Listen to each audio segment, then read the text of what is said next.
तुमच्या आयुष्यातील सर्वात मोठा शत्रू कोण आहे माहिती आहे का?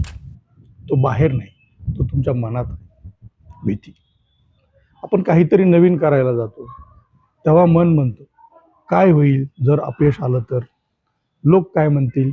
आणि आपण सुरुवात करण्यापूर्वीच हार मानतो. पण खरं काय आहे माहिती आहे? भीती ही खरी नसते, ती फक्त तुमच्या मनाने तयार केलेली एक गोष्ट असते.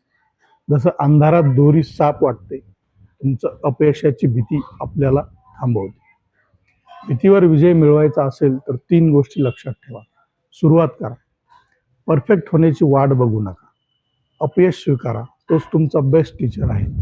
रोज थोडं धाडस करा, भीती आपोआप कमी होईल. आपल्या संतांनीही सांगितलं आहे. संत तुकाराम महाराज म्हणतात, धैर्य ठेवा, देव तुमच्यासोबत आहे. लक्षात ठेवा, भीती पळत नाही, आपण तिच्याकडे चाललो की ती मागे सरकते. आज एक पाऊल टाका, कारण उद्याचं यश आजच्या धाडसावर अवलंबून आहे.